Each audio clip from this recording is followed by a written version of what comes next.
धर्म में 5 दफा नमाज पढ़ने की कवायद है। इस की सैंपलिंग संगम युग पर कैसे लग रही है? कोई देहधारी धर्मगुरु हुए होंगे जिन्होंने डायरेक्शन रिले किया होगा। बाबा ने कहा श्वासों श्वास याद करना है। क्या? श्वासों श्वास याद करना है। उन्होंने डायरेक्शन निकाला दिन में कम से कम 5 बार याद करना है। ये डायरेक्शन कौन से धर्म की आत्मा ने निकाला होगा? जो इस्लाम धर्म में कन्वर्ट होने वाली होगी उसी ने निकाला होगा। जैसे मम्मा ने शरीर छोड़ा तो ब्रह्मा बाबा ने उनका शरीर जो है मम्मा का वो नक्की लेक के किनारे जाकर के दाह संस्कार कराया। ये भारत की परंपरा हुई या विदेश की परंपरा हुई? भारतीय परंपरा है, क्योंकि भारत के जो लोग हैं भारतवासी पक्के पक्के सूर्यवंशी, वो इसी जन्म में अपना देह का भान राख कर देते हैं जला भुना के। अगले जन्म में उनका देह भान जाने वाला नहीं है, पक्की आत्मा बन जाते हैं। देहभान सारा स्वाहा हो जाता है। उसकी यादगार में हिंदुओं में आज भी देह को जलाते हैं। वो भक्ति मार्ग वाले देह को जलाते हैं। है वास्तव में किसको जलाने की बात? देहभान को जलाने की बात है। और दूसरे धर्म वाले देह को जलाते नहीं है, देहभान को जलाते नहीं है। कुछ न कुछ देहभान रह जाता है, कुछ न कुछ देहभान रूपी मिट्टी रह जाती है जिसमें दब के खत्म हो जाते हैं। उनके जन्म इसलिए कम हो जाते हैं, पक्की आत्मा नहीं बन पाते, 84 जन्म नहीं ले पाते। इसलिए दूसरे धर्मों में ये प्रथा प्रचलित है क्या कि वो जलाएंगे नहीं, कुछ न कुछ देहभान बना रहे, इसलिए मिट्टी में देहाभिमान की मिट्टी में दबा देंगे। ब्राह्मणों की दुनिया में भी ये शूटिंग किसी ने चालू की। मम्मा को तो अग्नि में दाह संस्कार किया गया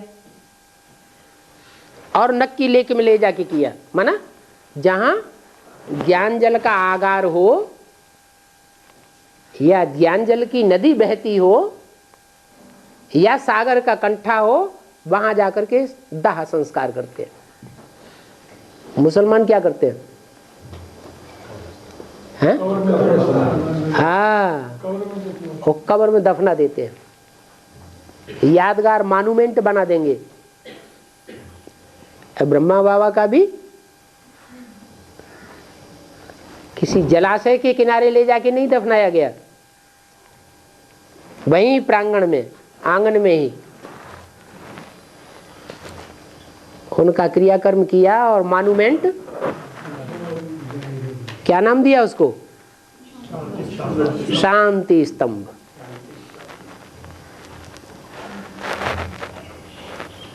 तो ये कब्र बनाने की प्रथा भी, इसका फाउंडेशन कहाँ पड़ता है? ब्राह्मणों की संगम की दुनिया में पड़ता है। मुसलमानों ने भारत में आकर के भारत के शास्त्रों को भाड़ों में भून दिया, फाड़ फाड़ करके जमीन में गाड़ दिया।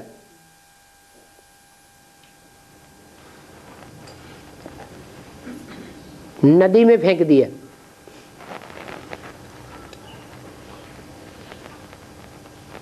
यहां भी ये शूटिंग होती है।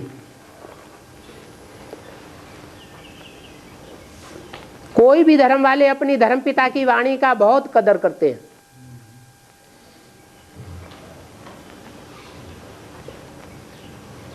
लेकिन भारतवर्ष में शास्त्रों की बहुत कदर करते हैं, समझते हैं भगवान के मुख से ये वाणी निकली है, वेद वाणी कहा जाता है। लेकिन ब्राह्मणों की संगम की दुनिया में बाबा के मुख से निकली हुई वाणी का कदर नहीं हुआ। सारी वाणियां 5 साल की वाणियां ही उपलब्ध हो रही है, जबकि मुरली निकलती चली आई है कराची से। कराची से लेकर के 68 तक की मुरलियां सारी गायब हो गई, फाड़ फाड़ करके फेंक दिया। जैसे भगवान की वाणी की कोई वैल्यू नहीं, उस पर विचार करने की जरूरत ही नहीं। वो साधारण मनुष्य होते हैं, उनकी वाणी के ऊपर लोग विचार करते हैं, इसका गुह्यार्थ क्या है, क्या बोला, इसका रिजल्ट क्या होना चाहिए। तो शूटिंग होती है हर बात की। यहाँ ये 5 बार नमाज पढ़ने की भी शूटिंग यहाँ होती है, और जब नमाज पढ़ते हैं तो कानों में उंगली देने की भी शूटिंग यहाँ होती है। कैसे? तो कहते हैं किसी की बात मत सुनो, कान में उंगली दे लो, शिव बाबा को याद करो, अल्लाह हो अकबर।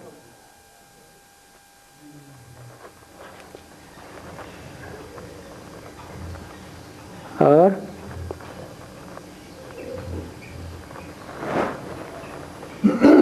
भगवत द्वापर कलयुग में भी ऐसी आत्माएं हुई हैं जो प्योरिटी को धारण करती रही हैं। जैसे ये इस्लामियों में या मुसलमानों में किससे मशहूर हैं, क्या बोलते हैं, हीर रांझा, लैला मजनू। ये हीर रांझा की कहानी की कोई हिस्ट्री नहीं है, ये संगम युग की यादगार है।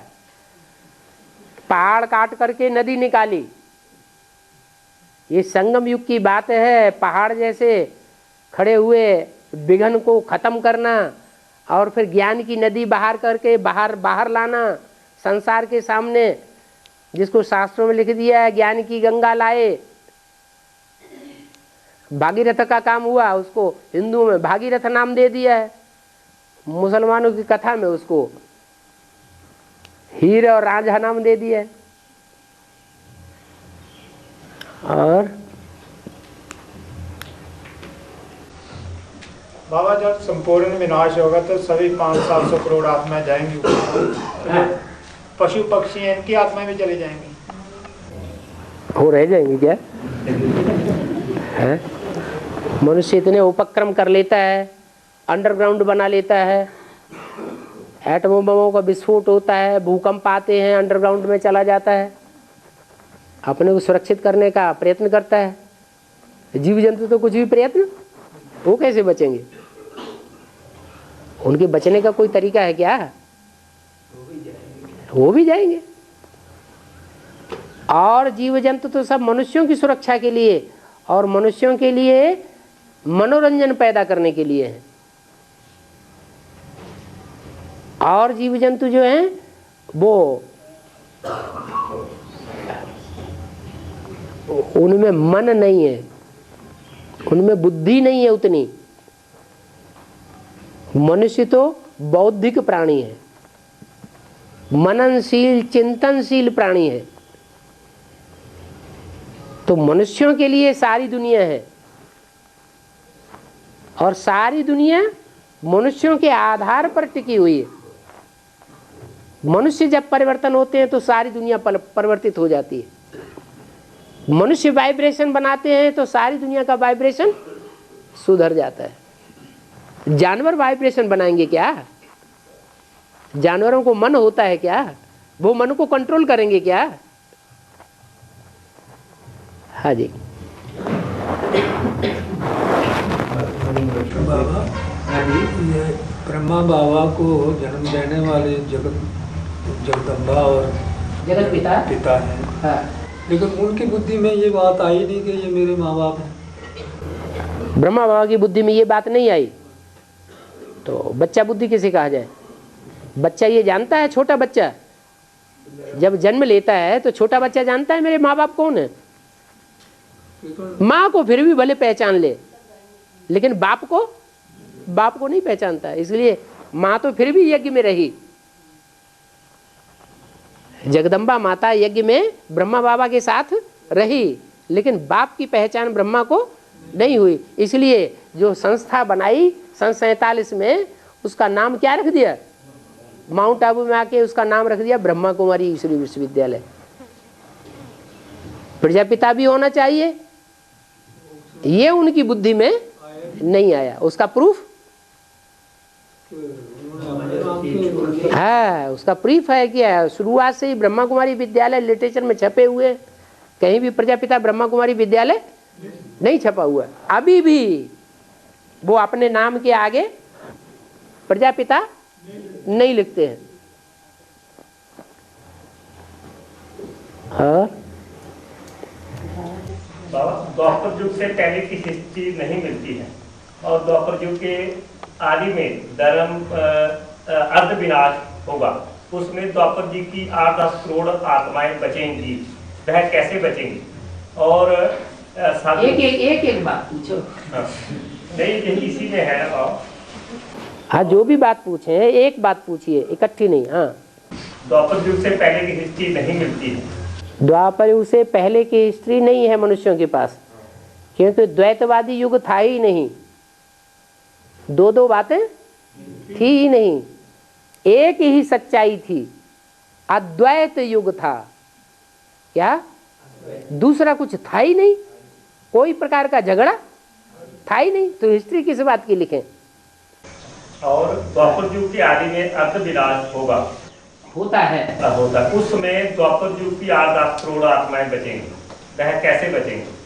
आधा करोड़ आत्माएं बचेंगी। 8-10 करोड़ आत्माएं। 8-10 करोड़ आत्माएं बचती हैं, कैसे बचेंगी? 8-10 करोड़ आत्माएं बचेंगी नहीं, विनाश होने से पहले, अर्ध विनाश होने से पहले 8-10 करोड़ की दुनिया की आबादी होती है। दुनिया माने भारतवर्ष की, बचेंगी नहीं इतनी। नहीं, आधा तो नहीं, वो अर्ध विनाश होगा। हाँ, अर्ध विनाश होगा उस समय। कैसे? विनाश होने से कैसे? भूकंप आता है। हाँ, तो वो कैसे बचेंगे? वो इसी तरह बचेंगी जैसे अभी भूकंप आते हैं। जैसे भुज में भूकंप आया तो सब मर गए क्या? कुछ बचे ना। तो ऐसे ही वो अर्ध विनाश तो अभी के जितने भूकंप आए हैं हिस्ट्री में, उनके मुकाबले तो बहुत भयंकर था। तो कुछ न कुछ थोड़े बहुत बचते हैं, ऐसे नहीं सब खलास हो जाते हैं। और उनको साथियों को जैसे अभी संपूर्ण विनाश होगा तो 500 करोड़ मनुष्य शरीर सब खलास हो जाएंगे क्या? हैं? सब खलास हो जाएंगे? नहीं खलास हो जाएंगे, कुछ न कुछ बीज जरूर बचेंगे। तो ऐसे ही वहां भी द्वापर के अंत में जो अर्ध विनाश होता है, उसमें और धर्म के जो भी बीज हैं, जो सृष्टि के आदि में भी थे, वो बीज जरूर बचेंगे। तभी तो नए धर्म स्थापना। बीज का कभी विनाश नहीं होता। और जो बचेंगे उनको साधु त्रेता की समृद्धि कैसे भूलेंगे? जो बचेंगे 8-10 करोड़, मतलब 8-10 करोड़ तो विनाश से, अर्ध विनाश से पहले की बात है। हाँ, नहीं, वो उनको साधु और त्रेता की समृद्धि कैसे भूलेंगे? उनको कोई स्मृति नहीं रहती है। जैसे किसी आदमी को भयंकर एक्सीडेंट हो जाता है, तो उसे एक्सीडेंट के बाद उसे स्मृति सब गायब हो जाती है।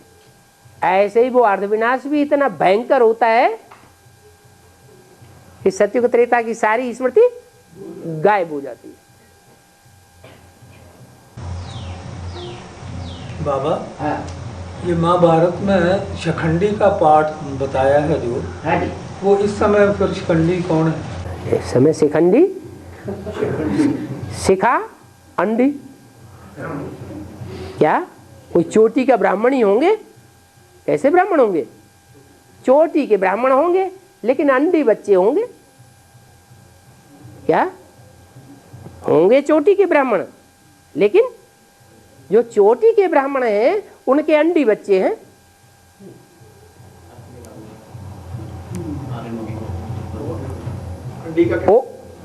वो सूर्यवंशी होंगे या चंद्रवंशी होंगे? हाँ? अंडी बच्चे होंगे, माना बीज तो होंगे, बीज तो होंगे, लेकिन रचयिता नहीं होंगे।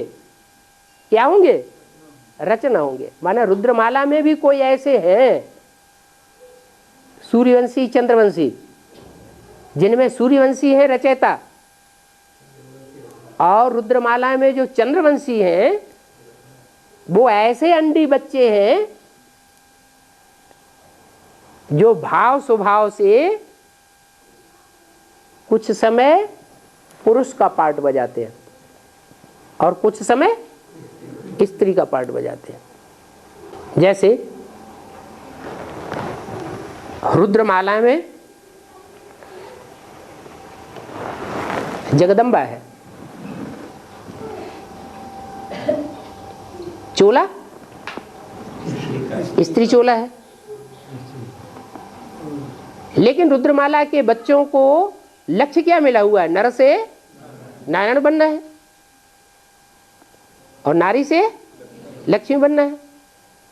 तो रुद्रमाला के जो भी मणके हैं वो पुरुष स्वभाव के हैं या स्त्री स्वभाव के हैं? तो स्वभाव संस्कार से तो जगदम्बा भी क्या होगी? पुरुष स्वभाव की है। वो किसी से कंट्रोल्ड होने वाली नहीं है। राज करेगा खालसा, कंट्रोल करेगी, किसी से कंट्रोल्ड होने वाली। तो पुरुष वृत्ति के संस्कार हुए या स्त्री वृत्ति के संस्कार हुए? पुरुष वृत्ति के संस्कार। लेकिन चोला, चोला स्त्री का है। तो लास्ट जो टाइम होगा कंचन काया बनने का, उसमें स्त्री रूप ही रहेगा या पुरुष रूप हो जाएगा? हार्मोन्स चेंज होंगे या नहीं होंगे? हार्मोन्स चेंज हो जाएंगे। तो आधा समय स्त्री और आधा समय पुरुष। ये महाभारत में एक रूप दिखाया है। और बाबा, जगदम्बा ने ज्ञान का वजन सबसे ज़्यादा उठाया, तो प्रैक्टिकली ऐसा क्या किया? 1983 से जब से समर्पित हुई है, ज्ञान का वजन ज़्यादा उठाया, मतलब क्या है? एक होता है ज्ञान को प्रैक्टिकल जीवन में धारण कर लेना, प्रैक्टिकल जीवन में ज्ञान उतार लेना, उससे अपना भी भला और दूसरों का भी भला। और एक होता है ज्ञान का बोझ तो ढोया, जैसे आज के सरस्वती आदि टाइटल धारण करने वाले वाराणसी के पंडित होते हैं, वो शास्त्रों का ज्ञान तो उठाते हैं, वजन तो ढोते हैं, लेकिन प्रैक्टिकल जीवन में नहीं होता। इसलिए मुरली में बोला है, मेरे साथ रहने वाले बच्चे मेरे को नहीं पहचान पाते। तो फिर ज्ञान का फायदा क्या हुआ? ज्ञान तो सारा है। ज्ञान का तिया पैचा करने में अगर शास्त्रार्थ किया जाए, वाद विवाद किया जाए, तो कोई बड़ी से बड़ी ब्रह्मा कुमारी जगदम्बा का मुकाबला नहीं कर पाएगी। लेकिन प्रैक्टिकल जीवन में प्राप्ति क्या होती है? प्राप्ति स्थापना के आधार पर होती है या विनाश के आधार पर होती है? जितना स्थापना करेंगे उतनी ही पालना करेंगे, तो प्राप्ति बहुत होती है। जगदम्बा महाकाली का रूप धारण करती है। इसलिए भारतवर्ष में मां को कोई वर्षा परंपरा में नहीं मिलता रहा। इसका फाउंडेशन कहाँ पड़ा? यहाँ ब्राह्मणों की संगम की दुनिया में फाउंडेशन पड़ा। माँ का बच्चों में इतना जास्ती मोह हो जाता है कि वो अपनी परवाह नहीं करती। अंधा, लूला, लंगड़ा, कोढ़ी, कुब्जा, काना, चोर, डकैत, लुच्चा, लफंगा, जैसा भी बच्चा होगा उसको अपनी गोद से बाहर नहीं करना चाहा।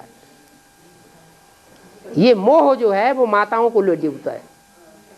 इसलिए बोला है माताओं ने अगर मोह के ऊपर विजय प्राप्त कर ली तो समझ लो जगत जीत बन गई, पुरुषार्थ पूरा हो गया।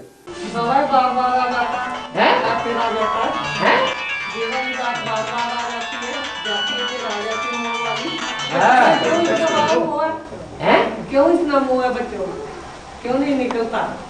देहभान ज्यादा होता है ना, देहभान ज्यादा होता है माताओं में। देह का होना पुरुषों में ज्यादा होता है या माताओं में ज्यादा होता है? कन्याओं माताओं में देह का ज्यादा। पुरुषों को इतना देहभान, पुरुष बड़े आराम से सन्यासी बन जाते हैं, नंगे होकर के घूमते हैं। स्त्रियां कोई ऐसे कर सकती है क्या? नहीं। इसलिए बोला है माता होती है साकारी और बाप होता है निराकारी। और बाबा, सीढ़ी के चित्र में कृष्ण की मूर्ति को अकेले क्यों दिखाया गया? सीढ़ी के चित्र में कृष्ण की मूर्ति को अकेले क्यों दिखाया गया? अकेले? हाँ, राधा क्यों? हाँ, वो तो पीपल के पत्ते पे दिखाई गई है ना। क्या? जो कृष्ण की मूर्ति है वो पीपल के पत्ते पर दिखाई गई ना। वो कल्प वृक्ष की बात है। माता जी पूछे सीढ़ी की चित्र में, सीढ़ी चित्र में क्या? पहले लक्ष्मी नारायण की मूर्ति दिखाते हैं, बाद में एक कृष्ण की मूर्ति दिखाते हैं, सिंगल कृष्ण की। उसको क्यों दिखाया गया?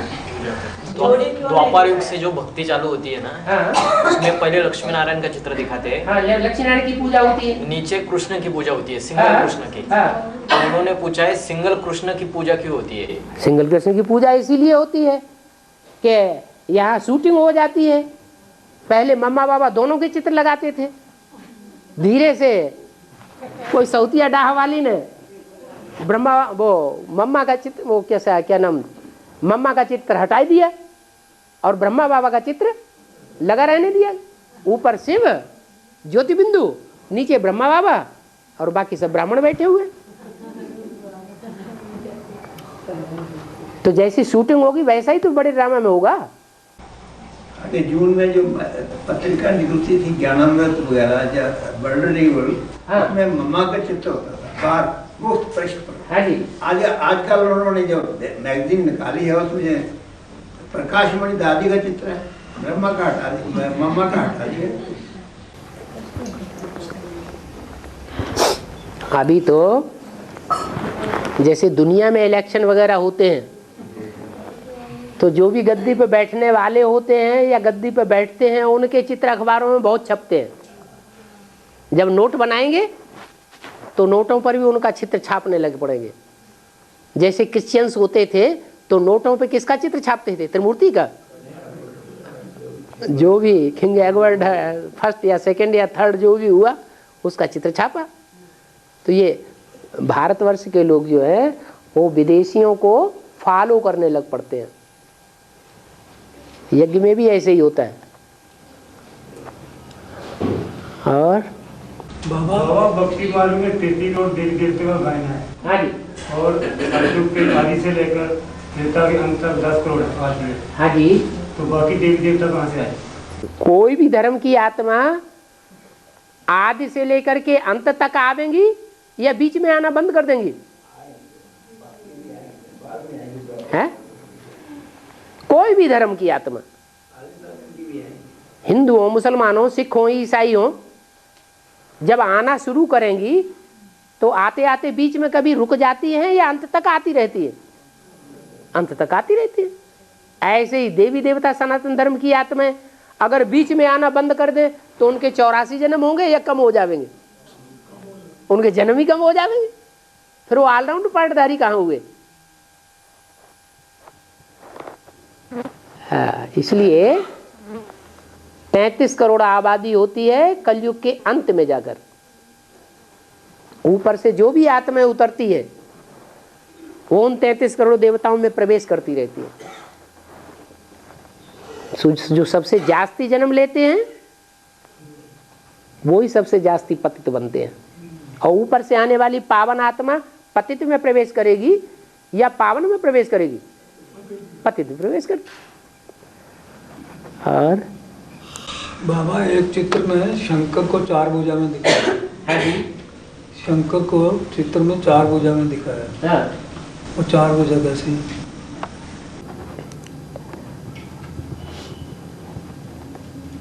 शंकर जो है वो एक आत्मा का सम्मिश्रण है या कई आत्माओं का मेल है? हैं?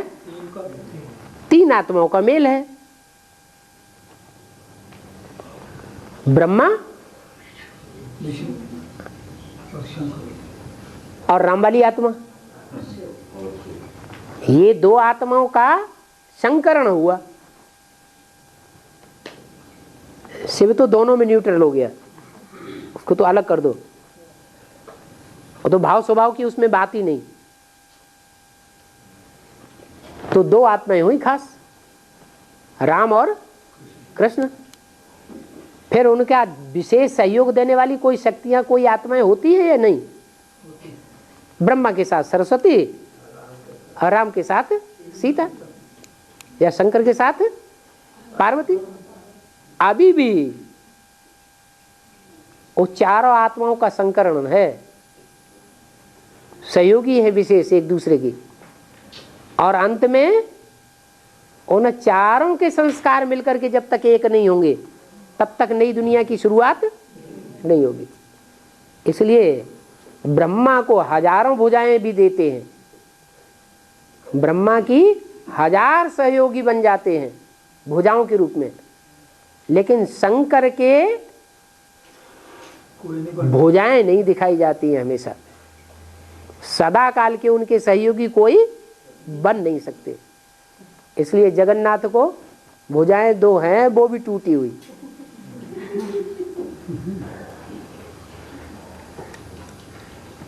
माना जो सख्त पार्ट होता है उसको आदि से अंत तक कोई सहयोग नहीं देते हैं, नंबरवार शक्ति अनुसार सहयोग देते हैं, लेकिन आदि से अंत तक सहयोगी कोई बन करके रहे ऐसा नहीं होता है।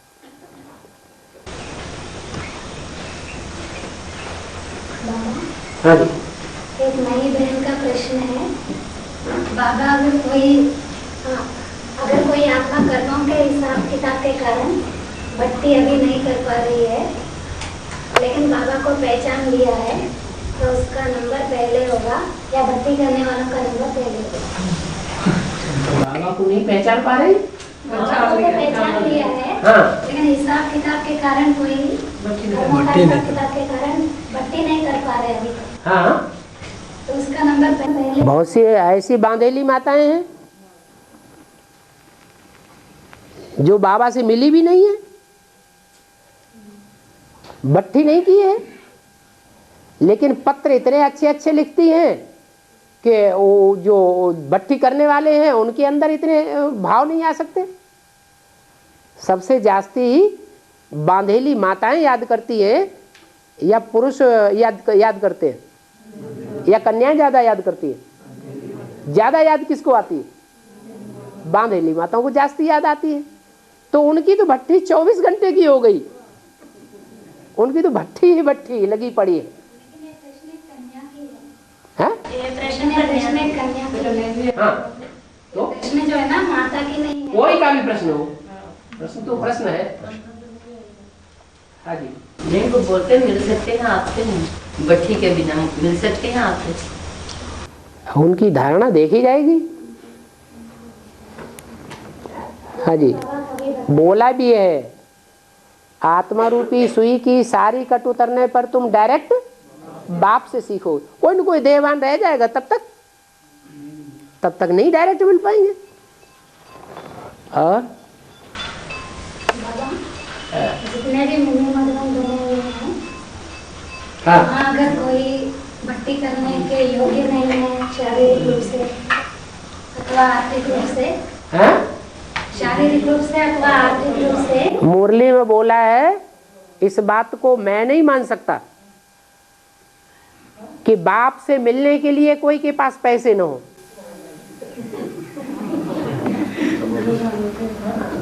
शारीरिक रूप से, हाँ, शारीरिक रूप से बूढ़ी बूढ़ी 80 साल की माताएं अमरनाथ की यात्रा करके आ जाती हैं, वो भी उस जमाने में जबकि कोई भी साधन नहीं मिलते थे। और आज तो कोई बीमार दुखी रोगी परेशान होता है, वो भी विलायत में जाके अपने इलाज करा के वापस आ जाता है। तो यहाँ तो चलने फिरने की भी बात नहीं है, ये सब बहानेबाजियां हैं।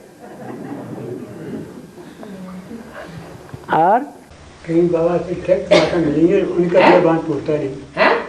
कहीं माताएं डायरेक्ट बाप से मिली हैं, उनका बाण नहीं टूटता। उनके क्या बात, उनका अपना अपना हिसाब किताब है, सबको अपने अपने हिसाब किताब अनुसार ही प्राप्ति होगी। हाँ जी। और अब ये जो बूढ़ा अमरनाथ है, उसका क्या वेद में क्या अर्थ है? बूढ़ा अमरनाथ, बुढ़े अमरनाथ की भी इधर यात्रा होती है। और तो बहुरूपी है, कभी बुढ़ा बन जाता है, कभी नौजवान बन जाता है। अभी आजकल शंकर के चित्र बने हुए, पट्ट लेटा पड़ा है बच्चे के रूप में, तो वो तो बहुरूपी है। बूढ़े का अर्थ क्या है? बूढ़े का मतलब है बहुत अनुभवी, थोड़ा अनुभवी नहीं। और जो गुरुओं और साधु, ऐसे तो बाबा ने मुरली में बोला है, शिव बाबा कभी बूढ़ा होता ही नहीं। बाबा जो अभी जो गुरुओं और साधु संतों के पीछे लोग डेरों के डेरे जा रहे हैं, उनको शिव बाबा का संदेश मिलेगा? क्यों नहीं मिलेगा? कैसे मिलेगा? ऐसे मिलेगा कि बाबा ने बोला आगे चल के मंदिर, मस्जिद, गिरजाघर, गुरुद्वारे ये सब चलने लग पड़ेंगे। क्या? ये सन्यासी ऐसे मरेंगे जैसे पशु मरते हैं, इनके मुंह में कोई पानी डालने वाला नहीं मिलेगा, क्योंकि सब डरते हैं, इनको ज्ञान कौन सुनाए जाके। ये जिंदगी भर जन्म जन्मांतर हमको ज्ञान सुनाते रहे, हमारे अहंकार के इन्होंने कभी किसी की बात मानी नहीं। और बाबा रुद्र ज्ञान जग और शिव ज्ञान जग में अंतर है? शिव ज्ञान यज्ञ नहीं होता है, शिव ज्ञान जग होता है। विनाश ज्वाला रुद्र ज्ञान यज्ञ से प्रज्वलित होती है। मेरा नाम तो शिव ही है, मेरी बिंदी का नाम शिव है, वो कभी बदलता नहीं है। क्या? जब शरीर में प्रवेश करते हैं तो नाम बदल जाता है, तो शरीर का नाम पड़ता है। जैसे जैसे शरीर से काम होते हैं वैसा वैसा नाम पड़ता है। तो कोई शरीर के द्वारा रौद्र रूप अर्थात विकराल रूप धारण किया होगा। यज्ञ के आदि में भी एंटी ओम मंडली हो गई थी, विकराल रूप धारण किया था, नाम पड़ गया रुद्र ज्ञान यज्ञ। फिर यादगार बनी हुई है, रुद्र यज्ञ रचते हैं तो लाखों लाख शालिग्राम बनाते हैं। क्या? करोड़ों नहीं बनाते हैं, लाख 2 लाख शालिग्राम बनाते हैं। 2 लाख भी नहीं बन पाते, बहुत टाइम लगता है। लाख शालिग्राम का ज्यादा गायन है। इसका मतलब ये हुआ कि 9 लाख जो सितारे हैं उनमें 4.5 लाख हैं जन्म लेने वाले, वो तो रुद्रमाला के हैं ही नहीं, बीज नहीं है। जो जन्म देने वाले हैं वो 4.5 लाख है। हाँ, 4.5 लाख। और उन 4.5 लाख में भी सूर्यवंशी और चंद्रवंशी बहुत थोड़े हैं, बाकी और दूसरे वंश के हैं बीज, तो 1,00,000-2 लाख कहे जाते हैं। और 4.5 लाख में भी सब धर्म की आत्माएं तो है ना? हर धर्म के बीज हैं, हाँ? जो बीज रूप स्टेज प्राप्त करते हैं शरीर रहते, तो उनकी यादगार बनी हुई है शालिग्राम के रूप में। उसमें बंधन दिखाया जाता है, माने जन्म मरण के चक्र में आने वाले हैं।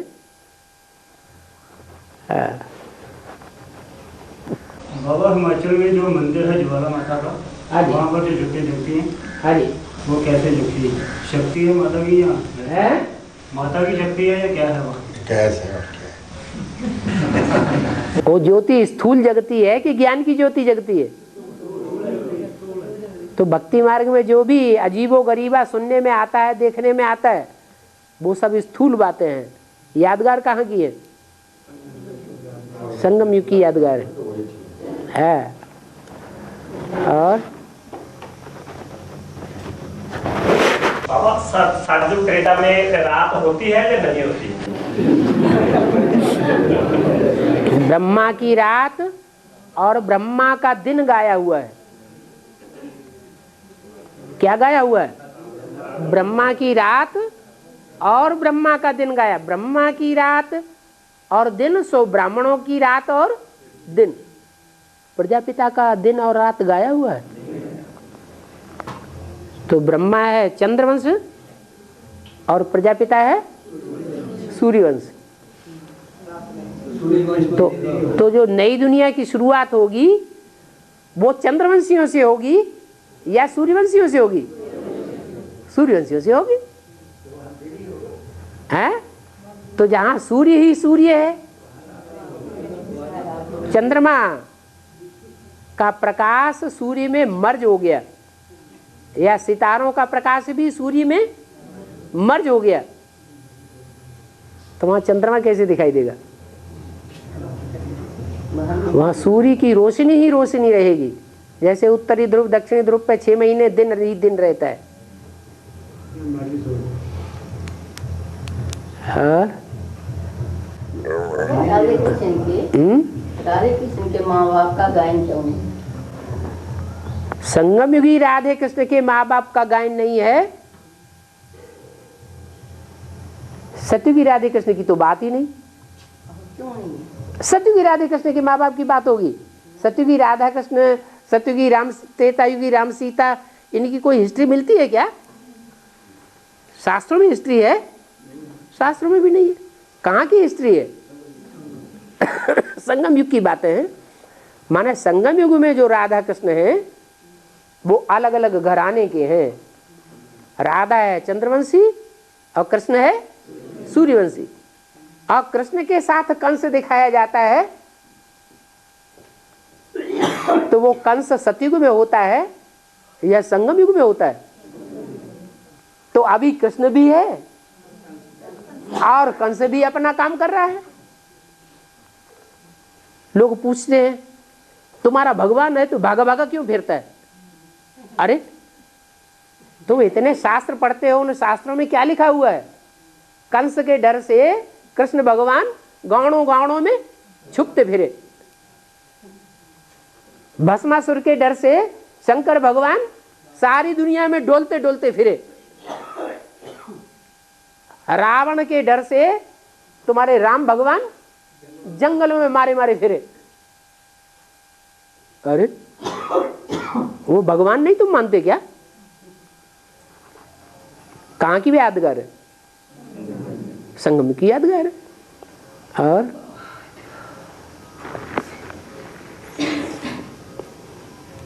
बाबा जो मंदिरों में शंकर की मूर्ति दिखाते हैं, उनके सामने शिव की शिवलिंग दिखाते हैं, वो उसके ऊपर कलश दिखाते हैं, कलश दिखाते हैं, शिवलिंग के ऊपर कलश दिखाते हैं। हाँ, उसमें बूंद बूंद पानी गिरता रहता है, उसका क्या मतलब? जो विग्रह दिखाते हैं शरीरधारी का, वो है देहभान की यादगार। जब देहभान होता है तभी कोई याद करता है। जब देहभान खत्म ही हो गया तो बिंदी बन गया ना, बाकी तो बात ही नहीं। लेकिन जब बिंदु रूप स्टेज बनती है, निराकारी स्टेज बनती है, जिस मुकर्रर रथ में शिव प्रवेश करता है और उसकी मुकर्रर निराकारी स्टेज बन जाती है, तो उसकी यादगार लिंग बनता है। लिंग इतना बड़ा होता है, या उसमें बिंदु सुप्रीम सोल की यादगार है, बिंदु सुप्रीम सोल की यादगार है, और लिंग जो है वो साकार विग्रह की यादगार है। जो साकार विग्रह को इंद्रियां तो हैं, लेकिन इंद्रियों के होते हुए भी इंद्रियों का भान जैसे नहीं है। भले जे संसार में कितनी भी ग्लानि होती रहे, वो कानों से एक कान से सुनेगा, दूसरे कान से निकाल देगा। देखते हुए नहीं देखना, सुनते हुए नहीं सुनना। ऐसे ही कर्म इंद्रियों से कर्म करते हुए भी किया किया न किया। हम कर्म इंद्रियों से कर्म करते हैं तो हमको याद आता रहता है जिंदगी भर। आता है कि नहीं याद आता है? और उसको याद नहीं आएगा। क्यों नहीं याद आता? क्योंकि निराकारी स्टेज एक ऐसी स्टेज है जिसमें मन एक के ऊपर आग्रह है, तो कोई की स्मृति ही नहीं है। जब स्मृति नहीं है तो जैसे भोग भोगा भोगा न भोगा। इसलिए ये बात समझ में आती है कि जो ऊपर कलश रखा हुआ है वो निराकारी स्टेज में जब नीचे उतरेगा तो बूंद बूंद ज्ञान टपकता है बुद्धि में। क्या? जितनी जितनी हम निराकारी स्टेज में टिकेंगे उतना मनन चिंतन मंथन जास्ती चलेगा, माने बूंद बूंद ज्ञान टपकता रहेगा। सारा एडवांस नॉलेज एकदम आ जाता है बाहर, है? टाइम लगता है। और बाबा एक प्रश्न और, वो एक मुरली में बोला आपको कौड़ी से हीरे जैसा बनाएंगे। हाँ, इसका स्त्री हो या पुरुष हो, स्त्री को अपने शरीर के अंगों का बहुत भान रहता है, देह भान रहता है। उसका शरीर कौड़ी मिसल होता है।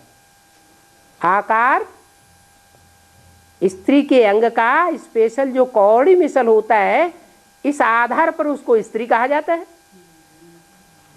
और पुरुष जो है वो जिंदगी भर एंटी सेक्स को याद करते हैं। पुरुष किसे याद करेगा? स्त्री को याद करता है, काम विकार की प्रधानता होने के कारण। तो ये पुरुष जब मरेगा तो स्त्री चोला याद आएगा। सारा जीवन जो याद किया तो अंत मते सोगते हो जाती है, तो उसको वही कौड़ी याद आती है। तो पुरुषों को तो कौड़ी याद आती ही है, लेकिन स्त्रियों में देहभान होता है अपने अंगों का, इसलिए उनको भी वही याद आता है। इसलिए कौड़ी मिसल जीवन हो गया। अभी आत्मा में जो बुद्धि में, आत्मा माने बुद्धि, मन बुद्धि, मन बुद्धि में मरते दम तब क्या याद आता है? वो कौड़ी याद आती है, कौड़ी में लगाव लग जाता है। इसलिए कौड़ी मिसल जीवन हो गया। और जिसकी बुद्धि निराकारी बन जाती है वो जैसे हीरा बन गया, उसमें ज्ञान ही ज्ञान टपकेगा। देह की याद चाहते हुए भी देह को याद करना चाहे तो भी नहीं याद आएगा। बाबा शिव पिता परमात्मा को कौड़ी से हीरा बनाने के लिए आएगा। हाँ, माने मन बुद्धि रूपी आत्मा को ऐसा बनाते हैं जिसमें हीरा ही चमक मारने वाला, ज्ञान की चमक मारने वाला हीरा ही याद आता है, स्टार ही याद आवेगा, बुद्धि नीचे नहीं उतरेगी। हाँ,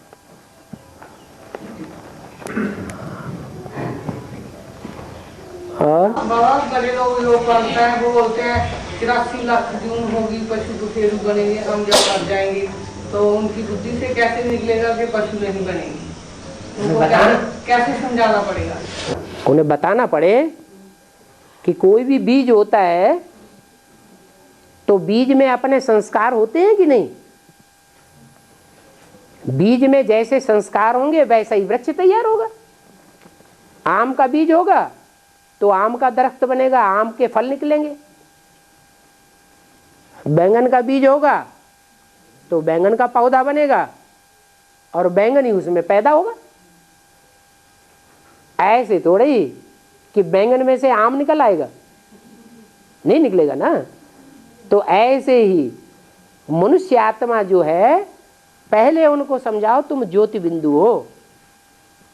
जो भी आत्माएं हैं, जो भी शरीरधारी हैं, वो शरीर नहीं है। शरीर तो आज है कल खत्म हो जाएगा, लेकिन उनकी आत्मा तो कायम रहेगी।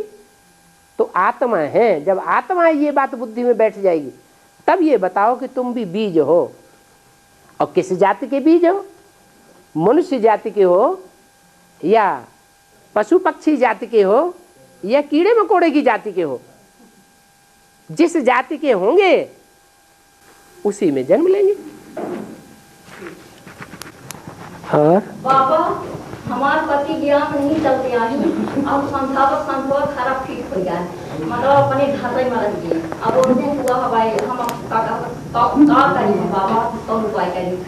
अब बोलते हैं कि हम अपने भगवान की पूजा पाठ करें कि हम चले शिव बाबा के मतलब ज्ञान सुनिए, ये भी बोलती है। एक बार खड़ी हिंदी में बोल दो। हमारे पति नहीं कर रहे ज्ञान। हाँ, अपने घर में मरेंगे चाहे जो मर्जी हो जाए, अपने घर में मरेंगे तो उन्हें ज्ञान दो ना कि आप जो कहेंगे हम मरेंगे, तुम तो आत्मा हो अजर अमर अविनाशी, तुम थोड़े ही मरोगे। तो ये उनको बताओ ना, तुम कहाँ क्यों कहते हो हम मरेंगे? तुम तो मरने वाले हो ही नहीं, तुम तो आत्मा हो। है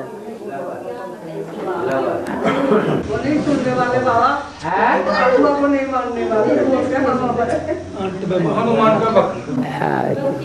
कभी कभी ऐसा होता है कि कभी ऐसा होता है कि जब डंडा बजता है तो आंखें खुल जाती हैं।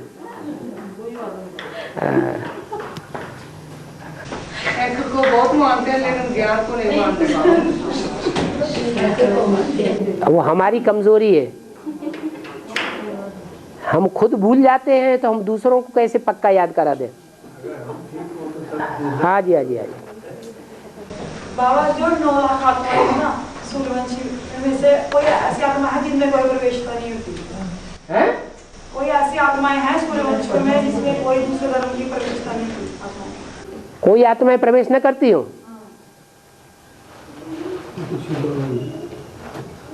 एक तो मुकर्रर रथधारी है जिसमें कोई प्रवेश नहीं करता है सिवाय सुप्रीम सोल के, है? और प्रवेश करता भी है तो उसके जैसा हो जाता है। जैसे ब्रह्मा की सोल प्रवेश करती है, सूक्ष्म शरीरधारी है, और जैसे ही उसके संपर्क में जाएगी वैसे ही बिंदु बन जाएगी। और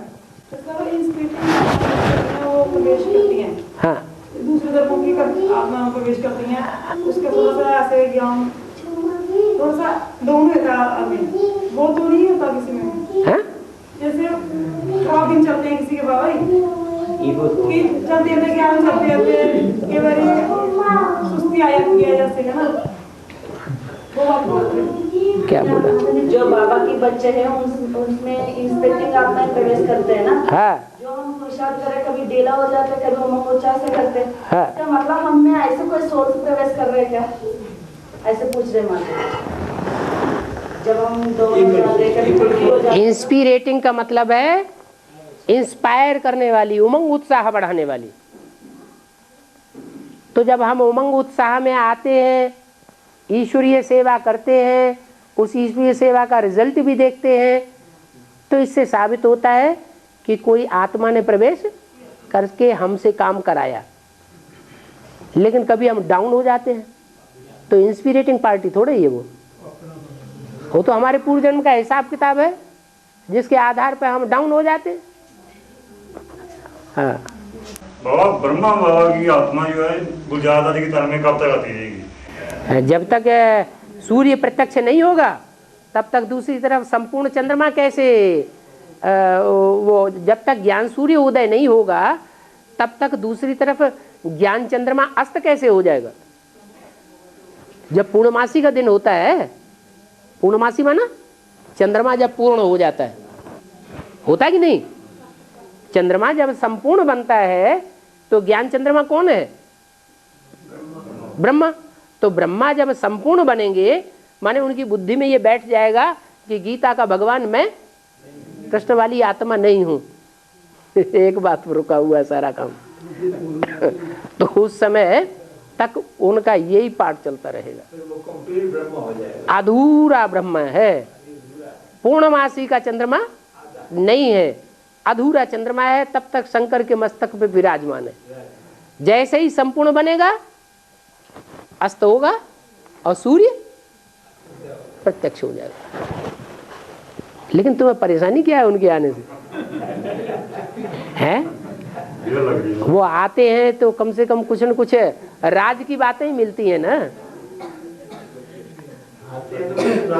हाँ बाबा हाँ बाबा कहते हैं ना, मुरली के विरुद्ध तो ब्रह्मा बाबा नहीं बोलते, इसका अव्यक्तवाणी को भी श्रीमत कहा जाता है। लेकिन बहुत नया लोग पूछते हैं तो उसमें अव्यक्तवाणी में दादी दीदियों के लिए पर्सनल बातें पूछते रहते, बाप दादा दादी क्या कर रही हो, क्या कर रहे हो, फलाना बिंदु वाले क्या कर रहे हैं, हाथ उठाओ। ये सब तो पहले मुरली में नहीं होता था।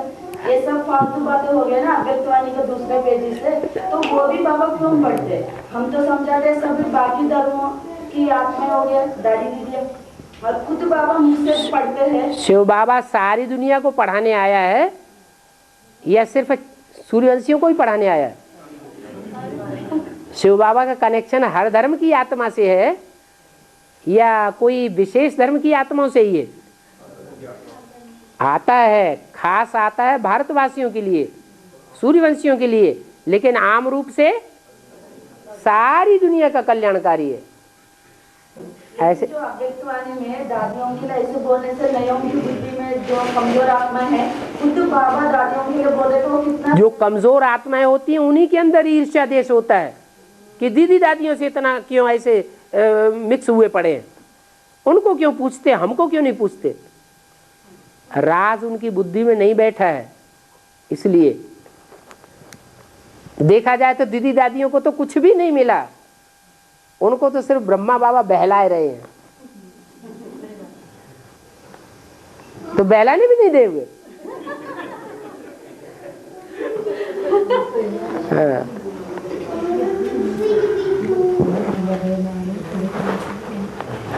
और बेसिक वाला कहते हैं क्लास और ग्लास मिक्स नहीं करना, मैं तो बहुत बार चाय देते रहते हैं, इधर क्यों चाय मना करते, कितना भी समझाने एडवांस में चाय मना है, बेसिक वाले तो चाय पीते।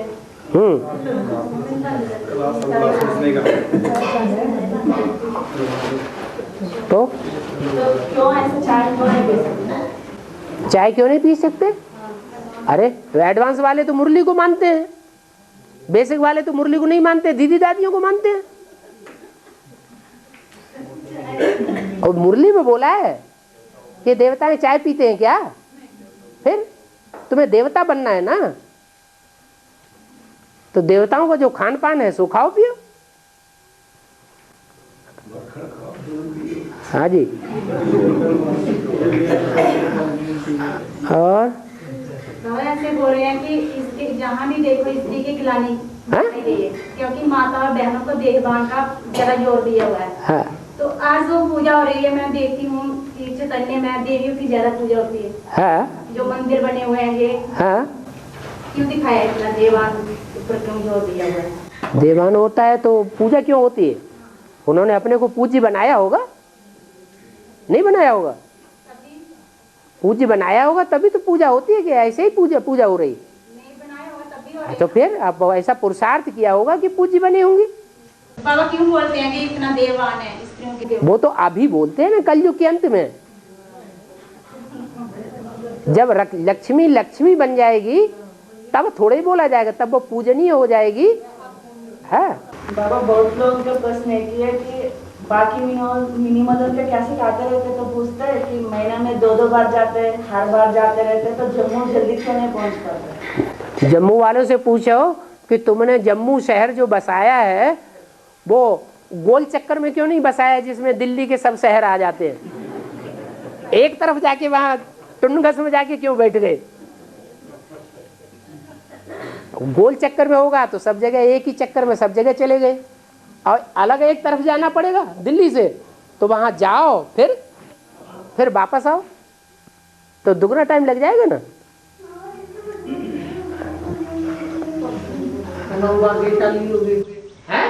बाबा ऐसा नहीं हो सकता कि अगले कल मैं जम्मू शहर उठा के दिल्ली के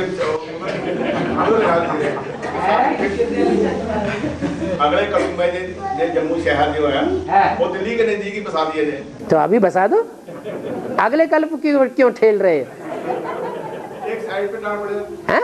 एक साइड पे ना पड़े। हाँ तो अभी नहीं कर सकते? जो काम अगले कल्प के लिए सोच रहे हो वो अभी क्यों नहीं कर लेते हैं? दिल्ली में जाके अरे जब पाकिस्तानी हिंदुस्तान में मिल जाएगा तो चक्कर बड़ा हो जाएगा ना, उसमें जम्मू आ जाएगा कि नहीं आ जाएगा? बाबा अभी जम्मू में जो इधर वैष्णो देवी का मंदिर है, पहाड़ियों के बीच में बनाया हुआ है, बहुत ऊंचाई में। उनके पीछे जैसे असुर था भैरवनाथ था, वो उनकी गर्दन काट के उससे भी ऊपर ऊंचाई में काट के रख दी। तो इसका क्या इधर बेहद में? वो रुद्रमाला का मणका होगा।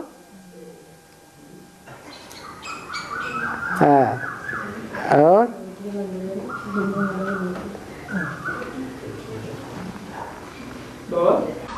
ये मूवी में जो ज्ञान बताया है, ज्ञान का अमृत जो है वो एडवांस पार्टी वाले को मिलना।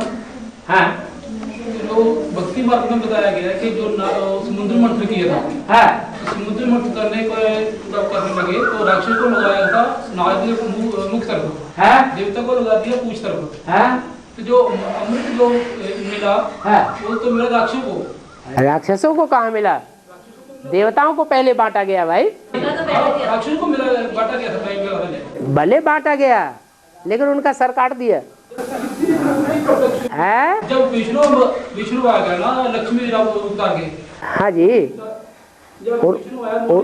उनका सर कलम कर दिया, इसलिए वो राक्षस के राक्षस ही बने रह गए।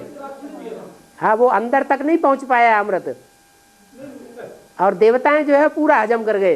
राक्षसों से अमृत छीना वो तो विष्णु ने छीना था। वो और चालाकी से लिया है या उन्होंने हिस्से से लिया? चालाकी से लिया ना, तो भगवान के सामने चालाकी चलेगी? अमृत तो जो मिला वो तो राक्षसों को मिला। अमृत मिला न मिला बराबर हो गया। बाबा उनका कहने का ये मतलब है विष्णु स्त्री के रूप में आके अमृत बांटा, चाहे किसी का भी हो, चाहे किसी का भी बांटा, लेकिन विष्णु आके बांटा था। तो अभी विष्णु का पार्ट आई नहीं है वैष्णवी। उससे पहले जो भी ज्ञान ले रहे एडवांस ज्ञान। नहीं, ये कहो कि माला नहीं बनी अभी। जब वैष्णवी आएगी तो माला तैयार हो जाएगी। कब आएगी बाबा? जब आएगी, जब आह्वान करेंगे तब आएगी। बाबा ने तो डायरेक्शन दे दिया कि विजय माला का आवाहन करो। अच्छा, टाइम हो गया।